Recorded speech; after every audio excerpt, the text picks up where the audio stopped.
नमस्कार विद्यार्थी मित्रों, ज्ञान मंत्री मॉडल स्कूल के यूट्यूब चैनल में फिर से आप सबका हार्दिक स्वागत है।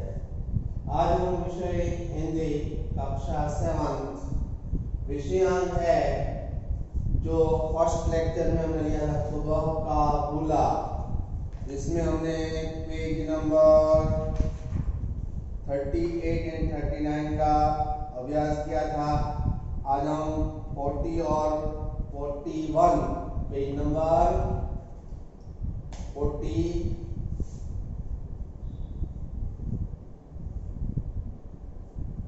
और 41 पर का अभ्यास करेंगे। लेक्चर 2 और सुबह का बुला कहानी भाग 2 में विद्यार्थी मित्रों कृपया अपना पेरिविंकल पाठ्य पुस्तक निकालें और पेज नंबर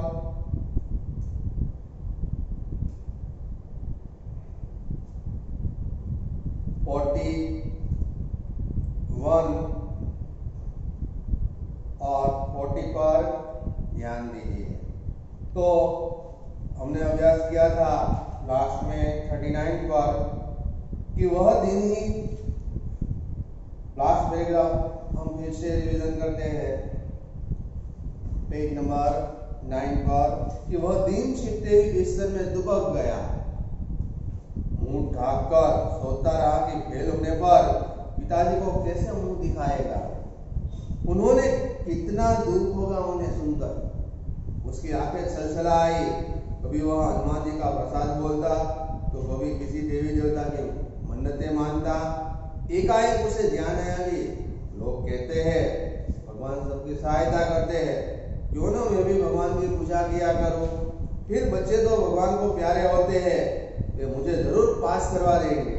बस उसने अपनी किताबों की अलमारी में एक छोटा सा मंदिर बना लिया और रोज पूजा पाठ करना शुरू कर दिया। यहाँ तक हमने अभ्यास किया था। आगे पेज नंबर 40 पर चारों और अगणित, जिसे गिना न जा सके उसे क्या बोलते हैं, अगणित सूर्यों का प्रकाश फैलता गया। सब दिशाओं में हल्का हल्का मधुर संगीत फूट रहा था। बागों में कोयल कू कू की आवाज कर रही थी। पेड़ पौधों में रंग बिरंगे फूल खिले थे। तभी भगवान की ज्योतिर्मय आकृति वहां प्रकट हुई। भगवान खुद प्रकट हुए उसके सामने, देखो चित्र में दिखाई दे रहा है। भगवान ने खुद उसे दर्शन दिए। दिनेश हाथ जोड़कर भगवान के पैरों में गिर गया और रोकर बोला, भगवान मुझे क्षमा करो, मैंने पूरा साल खेल कूद में खो दिया है, अब कैसे पास होऊंगा। हे प्रभु बस इस बार पास करवा दो, फिर कभी ऐसी गलती नहीं करूंगा। भगवान के होठों पर हल्की सी मुस्कान फैल गई। उन्होंने दिनेश के कंधे थपथपाए और कोमल नरम स्वर में बोले, पुत्र घबराओ नहीं, जरूर पास होंगे, पर ऐसे नहीं। फिर कैसे? दिनेश ने हथेली से अपना आंसू पोंछकर पूछा, अभी समय है, मेहनत करो, मेहनत कभी विफल नहीं होगी। यानी बेकार, विफल यानी बेकार नहीं होगी। जो लोग मेहनत से जी चुराते हैं और मेरी पूजा कर सफलता चाहते हैं, वे कभी सफल नहीं होते। वह मुझे भी अपनी दुनिया का आदमी समझकर प्रसाद की रिश्वत देते हैं और पूजा पाठ का ढोंग कर मेरी चापलूसी करते हैं। ऐसे लोगों की मैं कभी सहायता नहीं करता, कहकर भगवान हंसने लगे और प्यार से दीपक के गाल सहलाकर आगे बोले, तुम ही सोचो दिनेश बेटे, भला मैं कोई ऐसा वैसा आदमी हूँ जो प्रसाद खाकर पटाने में आ जाऊं।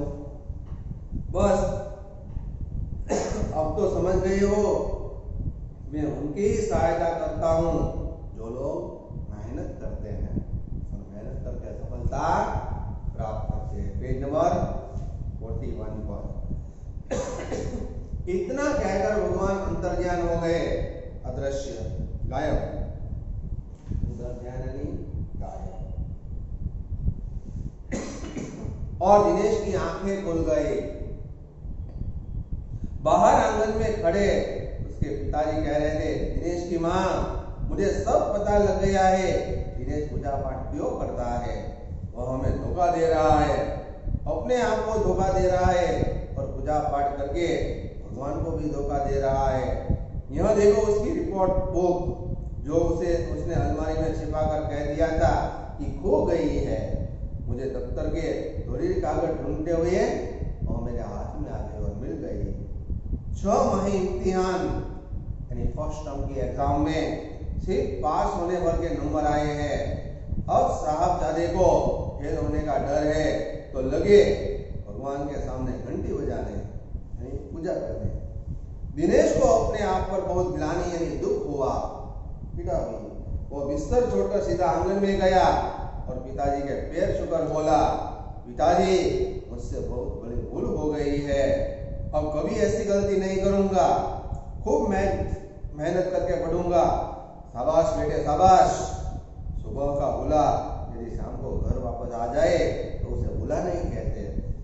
यानी तुमने अपने आप को तुम्हें पश्चाताप हो रहा है, इसी बात का मुझे आज बहुत खुश हुआ, मैं प्रसन्न हुआ कहकर जानकी बहू ने उसकी पीठ थपथपाई, शाबाशी दी। उस दिन के बाद दिनेश दिन रात पढ़ने में जुट गया और फिर अपनी कक्षा में ही नहीं अभी तो पूरी स्कूल में प्रथम आया।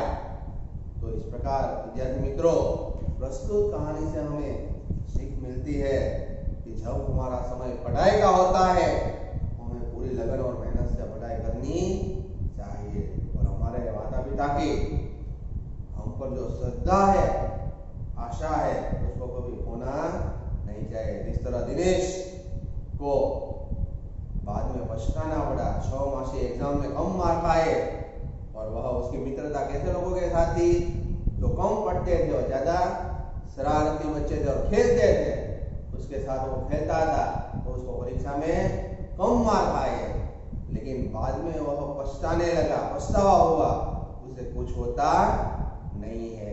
जब पिताजी को इस बात का पता चला तो उसे बहुत दुख हुआ, लेकिन बाद में उसके पिताजी के पास उसने क्षमा और माफी मांगी और खुद को पश्चाताप हुआ और आगे तो कभी ऐसी गलती नहीं करूंगा, खूब मेहनत करके पढ़ूंगा। तभी पिताजी यह जानकर खुश हुआ और बोले, सुबह का भूला यदि शाम को घर आए तो उसे भूला नहीं कहते। इस प्रकार उसकी पीठ थपथपाई और दिनेश रात दिन पढ़ने में जुट गया और कक्षा में ही नहीं पूरी स्कूल में प्रथम आया। तो आप भी विद्यार्थी मित्रों, अपने माता पिता की जो आप पर आशा है, आपका जो लक्ष्य है, आपको जो बनना है वो तभी पूरा होगा कि दिन रात आप पढ़ाई करेंगे। और अभी जो वीडियो लेक्चर चल रहे हैं सब सब्जेक्ट के, उसमें अच्छी तरह से पढ़ाई करके आप अच्छे मार्क लाइए। चाहे ऑनलाइन टेस्ट हो, कोई भी टेस्ट हो, आपको अच्छी तरह से मेहनत करके ध्यान लगाकर पढ़ना चाहिए।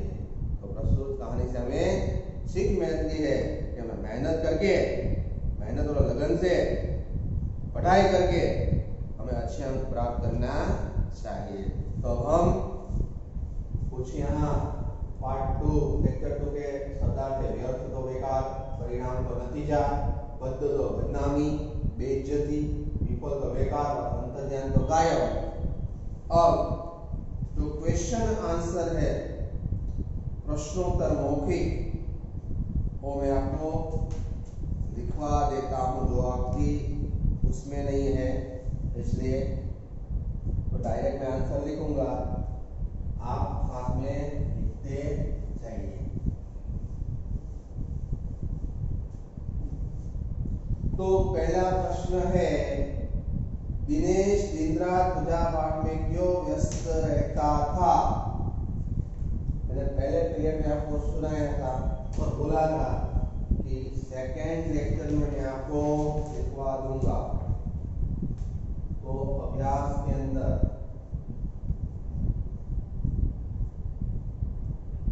प्रश्नोत्तर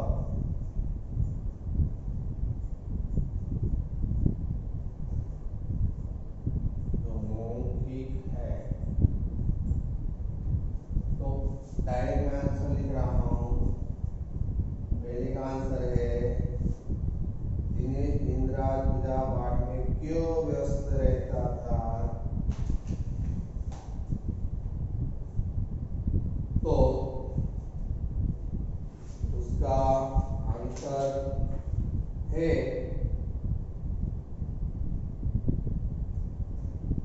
उसे एकाएक ध्यान आया कि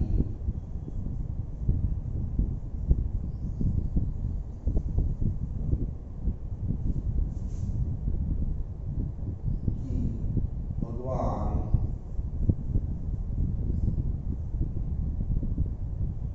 सबकी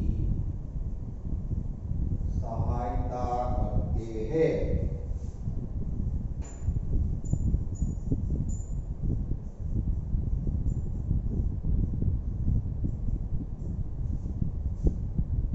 क्यों न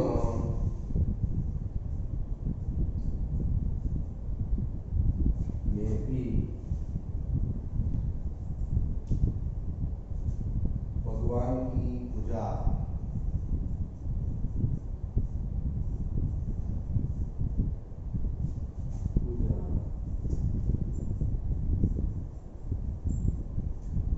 किया करूं।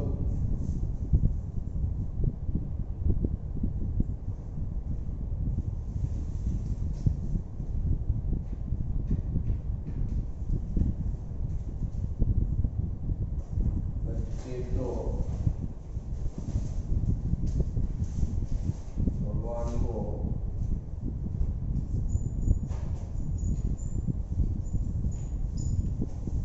प्यारे होते हैं।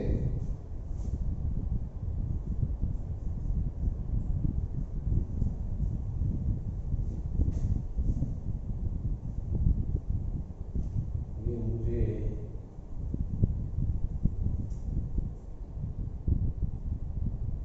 जरूर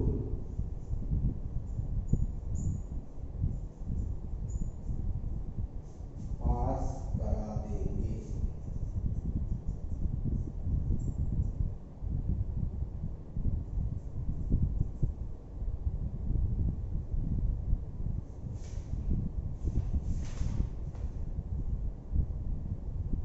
इस तरह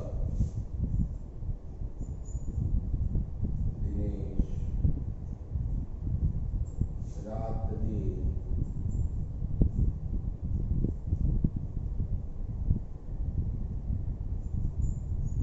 पूजा पाठ में व्यस्त रहता था।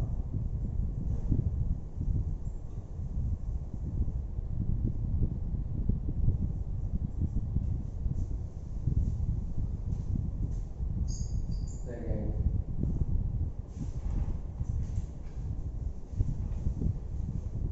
उसके पिताजी को यह सब देखकर चिंता क्यों हुई?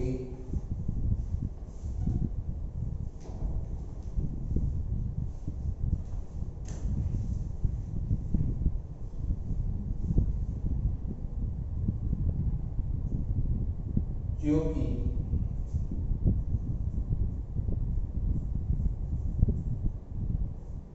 अचानक इतना परिवर्तन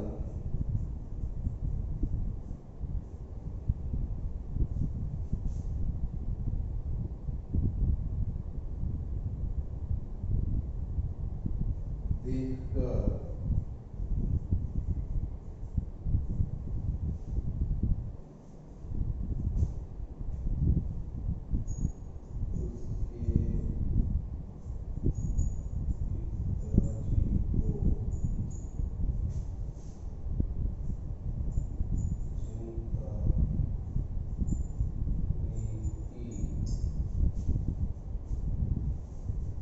यदि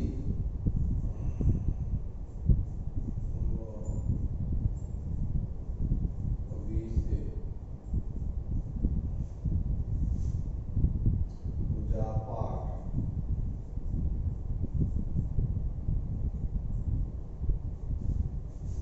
में व्यस्त रहने लगेगा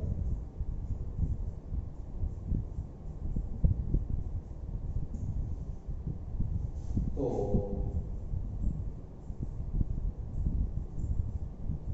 पढ़ाई का क्या होगा?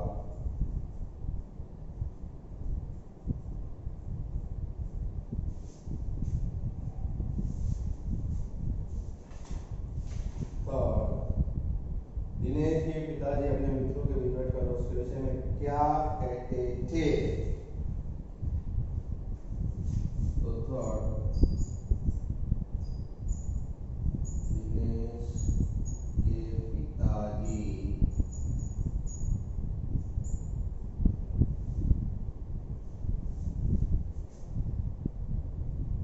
अपने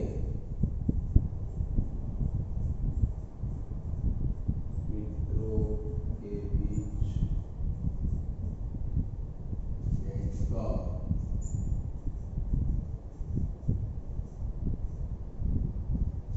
कहते थे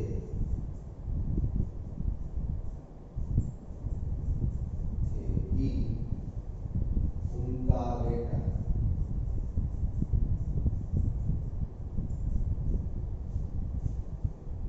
पढ़ लिख कर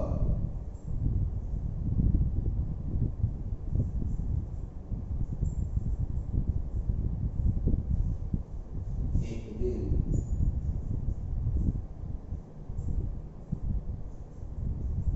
बड़ा आदमी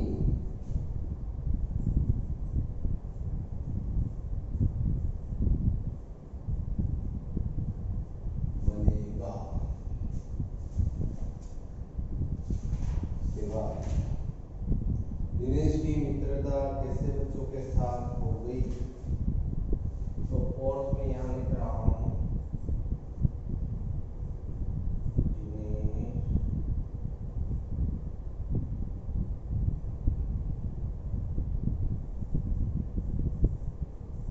की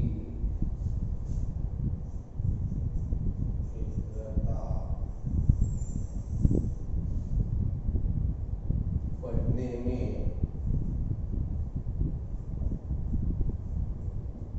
कमजोर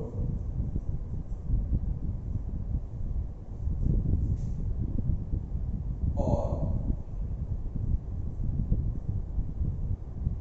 शरारती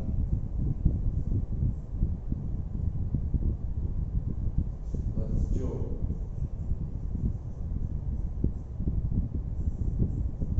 के साथ हो गई।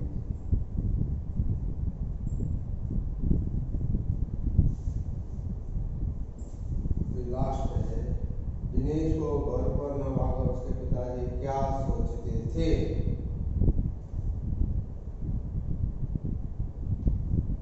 तो दिनेश को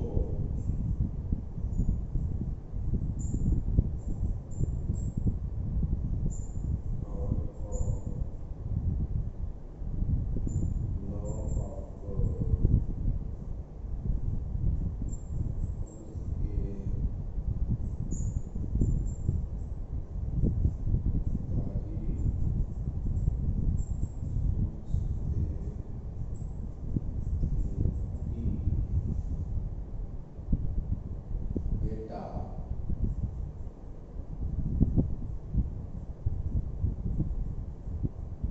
दोस्तों के यहाँ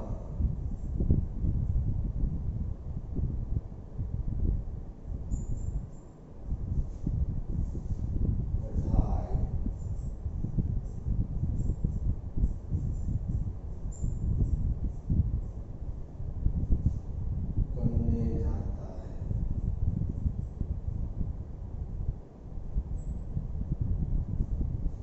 पढ़ाई करने जाता है।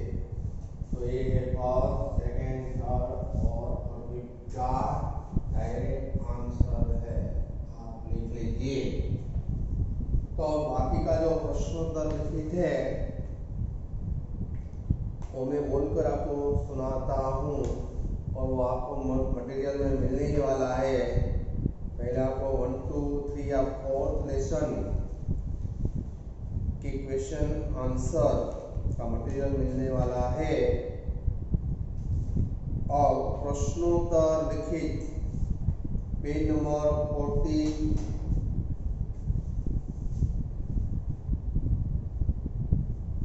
2 पर दिया हुआ है कि नीचे दिए गए गद्यांश ध्यान से पढ़े और प्रश्न के उत्तर लिखिए। और दिनेश की चिट्टी पिट्टी गुम, उसे कुछ भी याद न था, वह पढ़ता ही कहाँ था जो याद होता।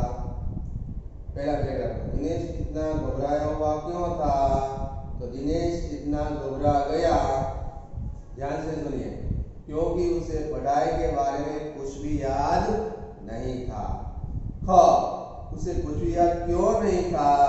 तो उसे कुछ भी याद इसलिए नहीं था क्योंकि उसने कभी पढ़ाई की ही नहीं थी, सारा समय खेलकूद में व्यस्त गवाया था। ग, वह अपना सारा समय कहाँ व्यतीत करता था? तो उत्तर, वह दिन भर गली मोहल्लों में अपने मित्रों के साथ खेलता, शरारतें करता और कोशिश करता कि अपने पिता के सामने ही घर न जाए। ग, उसे किस बात का डर था? तो उसे इस बात का डर था कि फेल होने पर वह पिताजी को कैसे मुंह दिखाएगा। फिर सेकेंड पैराग्राफ में, मेहनत करो, मेहनत कभी विफल नहीं होती। जो लोग मेहनत से जी चुराते हैं और मेरी पूजा का सफलता चाहते हैं वे कभी सफल नहीं होते। तो उपयुक्त कथन कौन किसे कह रहा है? तो उपयुक्त कथन भगवान दिनेश को कह रहे हैं। ख, वे दिनेश को क्या करने के लिए कह रहे हैं? वे दिनेश को खूब मेहनत करने के लिए कह रहे हैं। ग, वक्ता के अनुसार सफलता किसे प्राप्त होती है? तो वक्ता के अनुसार सफलता उसी को मिलती है जो मेहनत करता है, इसलिए आपको भी मेहनत करनी चाहिए। ग, क्या पूजा पाठ व आडंबर से ईश्वर प्रसन्न होते हैं? यदि नहीं तो मनुष्य को उन्हें प्रसन्न करने के लिए क्या करना चाहिए? तो पूजा पाठ व आडंबर से ईश्वर प्रसन्न नहीं होते, उन्हें प्रसन्न करने के लिए मनुष्य को खूब और बड़ी मेहनत करनी चाहिए। अब सही विकल्प चुनकर लिखिए। तो ईश्वर उन्हीं की सहायता करते हैं। क, रोज पूजा पाठ करता है। ख, नियमित उपवास रखते हैं। ग, मेहनत करते हैं। ग, रोज मंदिर आते हैं। तो क्या आंसर आएगा? ग, मेहनत करते हैं। टिक कर लीजिए आप। ग, पहले का मेहनत करते हैं। सेकंड, दिनेश ने अपनी रिपोर्ट बुक कहाँ छिपाई थी? क, घर के तंगखाने में। ख, संदूक में। ग, अलमारी में। कि ग, पलंग के नीचे। तो ग आएगा अलमारी में। ग में टिक कर लीजिए, अलमारी में। थर्ड, दिनेश की उम्र क्या थी? क, 11 साल। ख, 13 साल। ग, 14 साल। ग, 15 साल। तो ख में टिक कर लीजिए, कितनी उम्र थी? 13 साल। ख में टिक कर लीजिए, 13 साल में। और दिनेश के पिता जी को लगता था कि पूजा पाठ में लगे रहने से उसका खेल से ध्यान हट जाएगा, उसकी पढ़ाई में अर्ज होगा। ग, वह एक अच्छा भक्त बनेगा। कि घ, उसका चरित्र अच्छा बनेगा। तो ख, उसकी पढ़ाई में हर्ज होगा। ख में आप टिक कर लीजिए। फोर्थ में ख, उसकी पढ़ाई में हर्ज होगा उसमें। फिर भाषा के अंदर आपको लिखना है, नीचे दिए गए मुहावरों का प्रयोग अपने वाक्यों में करें। तो भाषा के अंदर मैं आपको वाक्य यहाँ लिखवा देता हूँ, आप एक क्वेश्चन आंसर लिख लीजिएगा। बाकी मैंने लिखित जो प्रश्न है वो आपको विकल्प सुना दिए, वो आपको कल लेने हैं। अब भाषा के अंदर जो है 2 क्वेश्चन वो मैं आपको करवा देता हूँ, वाक्य डायरेक्ट बना देता हूँ।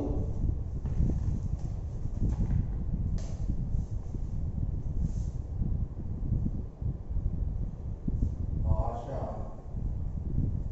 के अंदर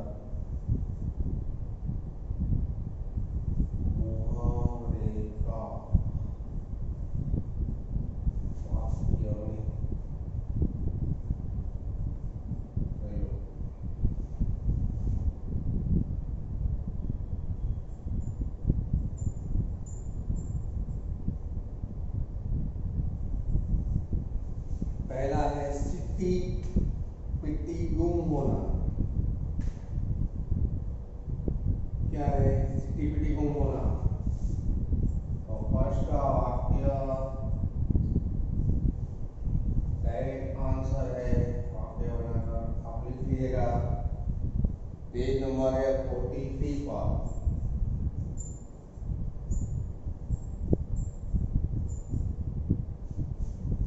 तो पहले का वाक्य है पुलिस को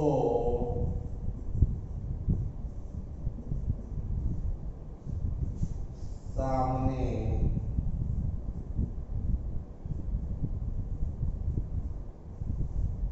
देखते ही चोर की सट्टी पट्टी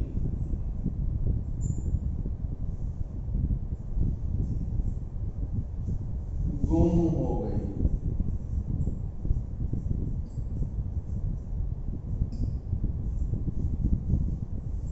पहला सेकंड पेट थपथपाने की शाबाशी देना। सेकंड का वाक्य परीक्षा में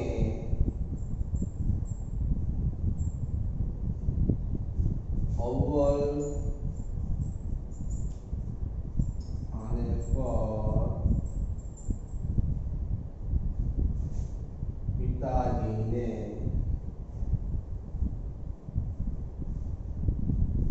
दिनेश की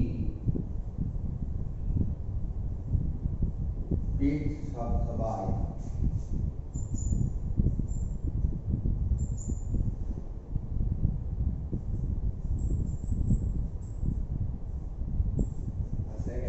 थर्ड वाक्य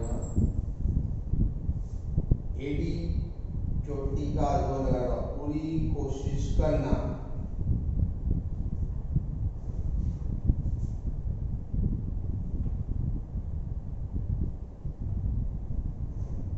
वाक्य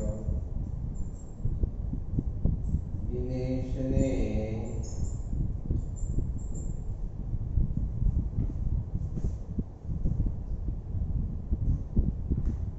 परीक्षा में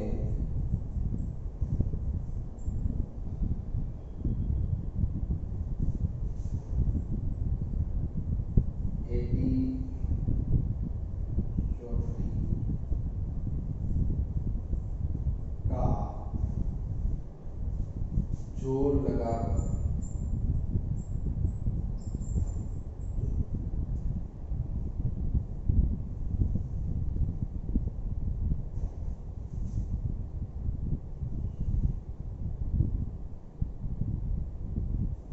अव्वल नंबर प्राप्त किया।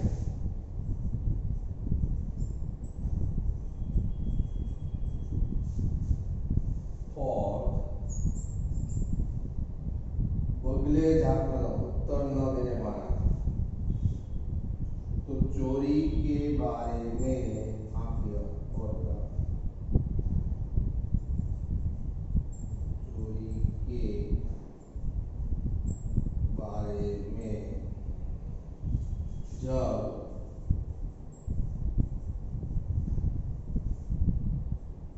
पिताजी ने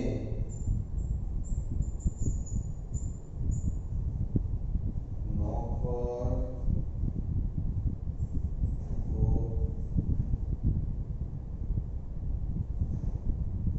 पूछा तो वह बगले झाँकने लगा।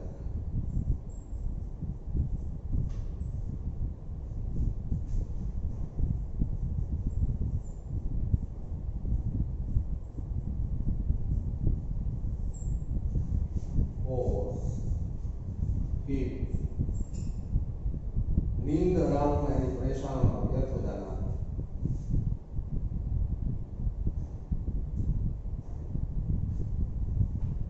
वाक्य परीक्षा में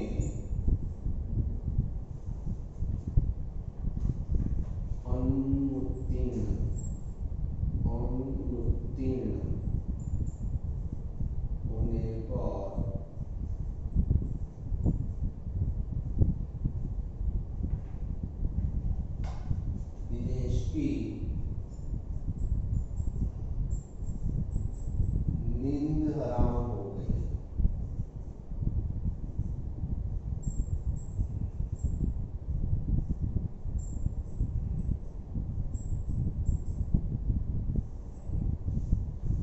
लास्ट दो टूक बात करना साफ साफ कहना वाक्य लास्ट पुलिस ने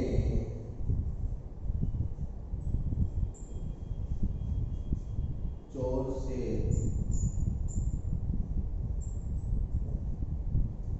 कहा कि वह दो टूक बात करे।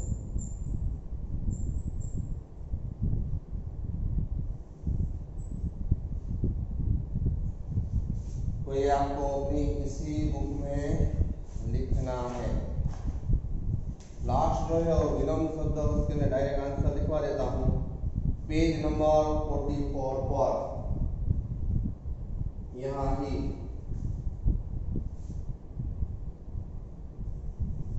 विलोम शब्द लिखो।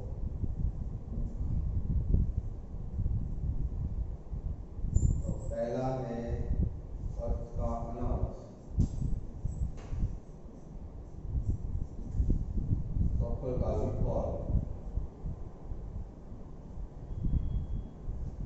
या असफल,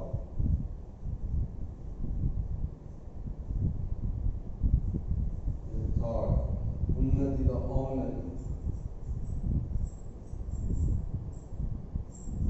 और लायक का नालायक,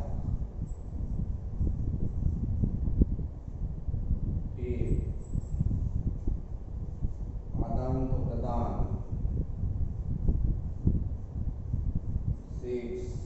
सज्जन तो दुर्जन,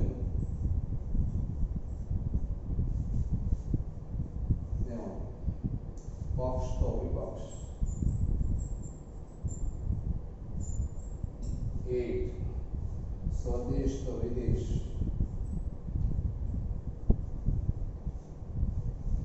9 कीर्ति तो अपकीर्ति,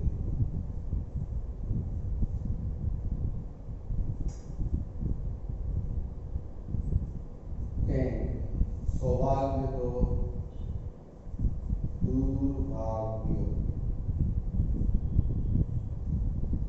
तो विद्यार्थी मित्रों ये सब यहाँ मित्रों मुहावरे करवाए हैं, वाक्य प्रयोग और ये विलोम शब्द ये आपको अपनी हिस्ट्री बुक में जो पेज नंबर 43 और 44 पर दोनों दिया गया है वो आपको होमवर्क में करके लिखना है।